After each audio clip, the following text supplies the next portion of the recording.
자, 오늘이 이제 배당 기산일, 주주명부 폐쇄의 마지막 날. 대부분 12월 결산 법인들이 적용되는, 그러니까 오늘 저녁 6시, 그러니까 시간외 거래까지 주식을 보유하시게 되면 모든 것에 해당이 됩니다.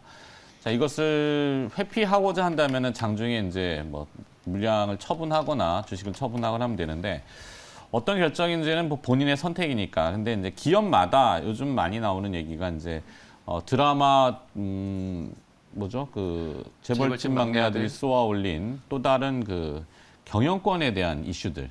예, 사실 주식 드라마 같이 돼버렸지만 그게 이제 실사판으로 내년 주총에서는 많이 보여질 것 같습니다. 뭐 지분 가지고 이제 난리가 나겠죠. 잘했네 못했네부터 나가라 말아라부터 해서.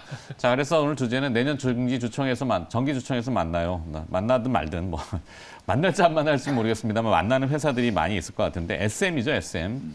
항상 그 SM과 최근에 그 임플란트 회사인 오스템 임플란트가 아마 그 지배구조 이슈에는 가장 첨예하게 서 있는 기업들인 것 같아요.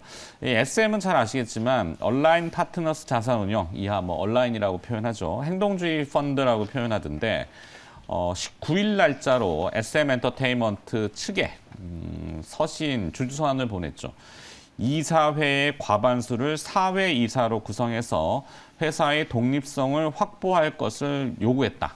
이것이 이제 1월 13일까지 답변이 없으면은 행동을 하겠다. 어떤 행동을 하느냐, 이제 정기 주총을 준비하겠다는 얘기죠.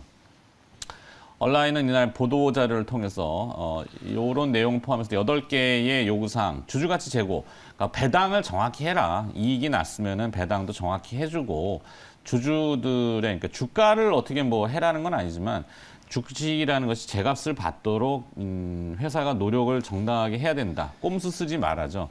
지난번에 그 SM의 이수만 총괄 프로듀서의 개인 회사 라이크 기획과의 그 일감 몰아주기가 문제가 돼서 결국에는 이 온라인 측의 요구대로 SM과 라이크 기획의 계약이 조기 종료됐습니다.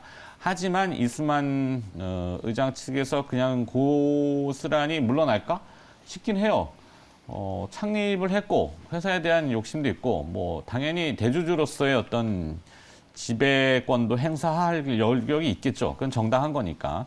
다만 이제 또 빼돌리지 말아라는 얘기인데 자회사가 꽤 많아요, 여기가. 뭐 꽤 많아가지고 또다시 그런 논란이 있고 최근에 그 매매 동향은 지난번에도 12월 초에 한번 방송하면서 짚어드렸는데 굉장히 특이해요. 10월 달에 기타 법인 창구 100만 주 사더니 11월 중순까지는 개인 창구로 또 100만 주 사고 그다음에 외국인 창구를 통해서 또 100만 주가 매수되고 12월 들어서 다시 또 외국인이 사기 시작합니다. 외국인이 정확히 외국인인지는 잘 모르겠는데 외국계 창구를 통해서 100만 주가 추가 매수가 됐죠. 그러니까 쭉쭉 1년쭉으로 사는데 오늘까지도 아마 그 매입은 이루어질 것 같고 왜냐하면 주주명부에 들어가야 되니까 싸워보려면 주주명부에 해당돼야 되죠.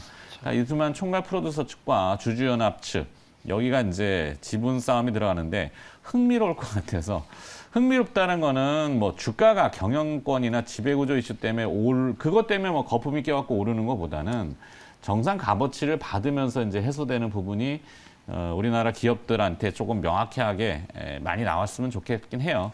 그래야지 이제 매번 우리가 분석하는데 왜 오르는지도 모르고 왜 떨어지는지도 모르고 이렇게 돼서 깜깜이 주식 투자가 뭐 아까 뭐 대주주 10억 대내 만에부터 해가지고 이런 거보다 자, 기업의 본질을 찾아 들어가는 과정이다.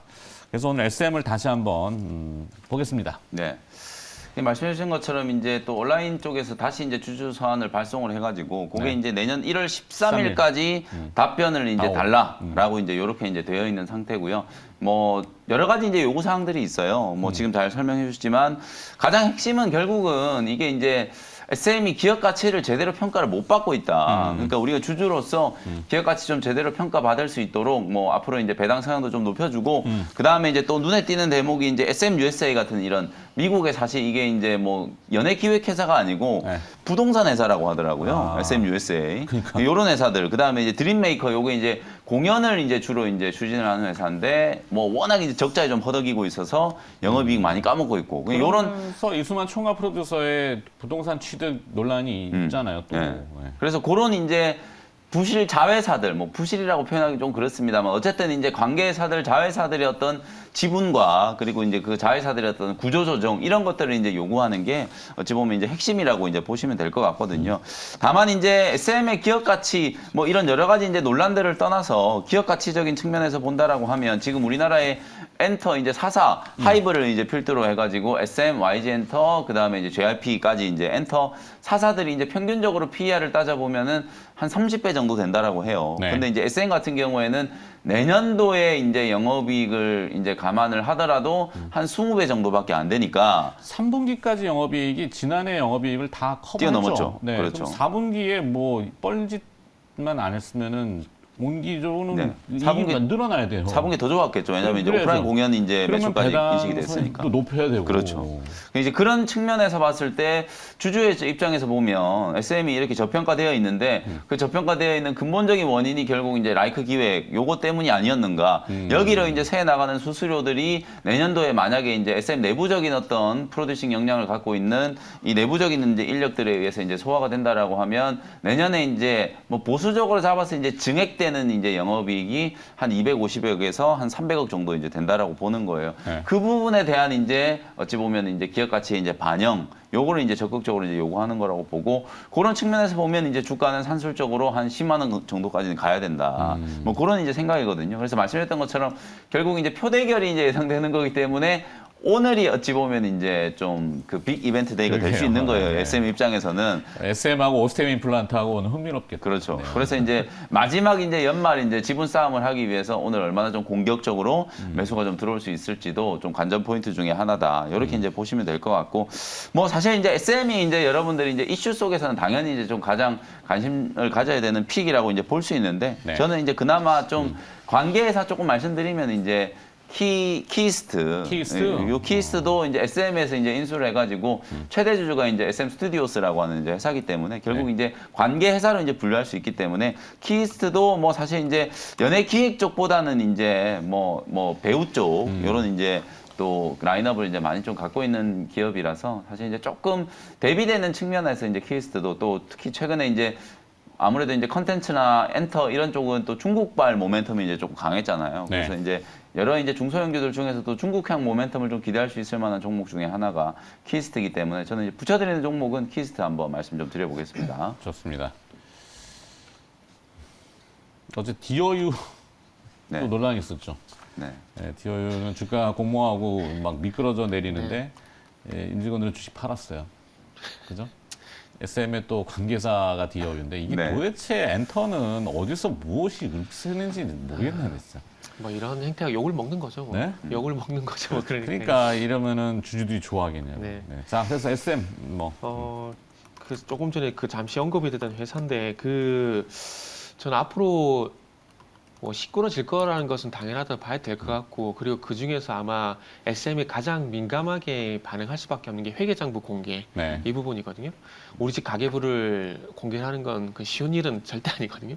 그렇기 때문에 그것 때문에라도 아마 분쟁이 되지 않을까 생각이 들고 그리고 저는 개인적으로 그 비상장 회사인 그 SM엔터가 100% 지분을 갖고 있는 중간 지주사 역할을 하고 있는 SM 스튜디오스라는 회사가 있거든요. 근데 실제로 이 회사가 SM CNC도 그렇고 키스트도 그렇고 SM 라이프 디자인, 뭐 디어 이런 회사들 지배를 하고 있기 때문에 아마 이 온라인 파트너스가 SM 스튜디오스에 대해서 어떻게 앞으로 공격을 하냐에 따라서 아마 조금 재밌어지지 않을까라는 생각이 일전에도 들고 그 얘기 한번 해주셨던 것 같아요. 네, 제가. 네. 네. 그랬었는데 그런 게 될 것 같고요. 그리고 지금 오세일 내년 플란트 정기주총 때는 좀 시끄럽겠어요. 모든 네, 거의 아마 많은 회사들이. 많은 기업들이 좀 시끄러질 것 같아요. 지금 우리가 오스테인 플란트하고 SM 얘기했잖아요. 그런데 내년 되면은 태광산업하고 네. BYC 같은 종목들도 좀 시끄러지지 않을까 생각이 좀 들거든요. 일단 태광산업 같은 경우 최근 좀 이슈가 있었는데 그 흥국생명이라는 그 태광의 자회사가 있습니다. 자회사가 네. 있고 그다음에 그 위에 태광산업, 흥국생명 이렇게 있는데 여기 형제회사예요. 관계사인데 그 흥국생명이 지금 콜옵션 연구체 콜옵션 행사 그러니까 조기 상환을 하기 위해서 자금을 조달하는데 지난번에 이슈가 한번 됐었잖아요. 네, 예. 네. 그래가지고 이 유사항쟁제를 하는데 여기에 태광산업이 참여를 하려다가 트러스턴 자산운용이 거기에 태클을 걸어가지고 맞아요. 못했었거든요. 네. 못했었는데 그러면서 중요한 건 이제 일반 투자에서 경영 참여로 지분 투자 목적을 변경을 했다라는 거. 이게 이제 가장 중요한 포인트를 봐야 될 것 같습니다. 그러니까 지금 어찌 보면은 태광이 그 태양그룹 내에서 흥국생명의 지분을 가지고 있지 않은 회사가 지금 태양산업밖에 없는 상황이거든요. 그러다 보니까 아마 이호진 회장이 그러다 보니까 흥국생명의 어떤 지분을 또 확보하기 위해서 그렇게 한 것이 아닌가 생각이 들고, 근데 트러스트원 자산운용 같은 경우는 또 여기 태클 건 이유가 뭐냐면은 이호진 회장이 부채 떠넘기기 이러면서 이 이호진 회장이 사재 출연에 대해서 부담을 느끼다 보니까 태양산업을 이용해서 하는 것이 아닌가 하는 얘기를 했고요. 네. 그리고 아마 트러스트원 자산운용 같은 경우도 시중에 주가 흐름이 그렇게 크게 없지만은 이 태광산업을 이제 픽한 이유는 대주 지분이 많다는 부분들, 그리고 이 회사 이익여금이 시가총액은 8천억밖에 안 되는데 이익여금이 3조 2천억 정도, 3조 2천억 정도 됩니다. 거의 4배 정도 되는데 아마 경영 참여로 바꿨다라는 것들은 이제 앞으로 이제 이호진 회장의 행보를 그대로 지켜보지 않겠다. 라고 좀 볼 수가 있는 것 같고요. 앞으로 이호진 회장 같은 경우는 그 대주주 부적격 이슈에서 자유롭지 못한 부분들이 있습니다. 지금 고려저축은행 소송 같은 경우에 1심 그리고 2심에서 승소를 했지만 그럼에도 불구하고 약간 불안한 부분들이 좀 있거든요. 그래서 뭐 그럴 리는 없겠지만 만약에 벌금형 같은 그런 부분이 선고가 되게 된다면 일권이 제한이 되기 때문에 아마 이 태광그룹 내에서 이호진 회장의 어떤 행보에 좀 주목을 해야 되지 않을까 생각이 들고, 그 행보에 따라서 트러스트원 자산운용이 또 어떻게 태클 거냐에 따라서 또 여기 또 경영권 분쟁에 대한 얘기가 나올 것 같습니다. 그러다 네. 보니까 SM, 오스임플란트, 양지사 이런 회사들인데 앞으로 태광산업이란지 그리고 트러스트원 자산운용이 태광산업뿐만 아니라 BYC 쪽으로도 현재 조금 약간 행동을 하고 있는 상황이기 때문에 아마 내년 초가 되면 내년 초에 주총이 상당히 재밌어지지 않을까, 재밌어지는 기업들이 많지 않을까 이렇게 말씀드려야 될 것 같네요. 알겠습니다. 정리하겠습니다. 일반장들은 네. 자 내년도 정기주총에서 만나요라는 주제를 진짜 만나자는 게 아니라 좀 뭐 속 시끄러운 얘기가 될 것 같은데, 정상적으로 이제 기업이 변모하는 과정을 다루고자 해서 SM을 주제로 정했고 거기에 이제 키스트 붙여주셨고 태광산업. 태광산업 네네. 이렇게 정리하겠습니다.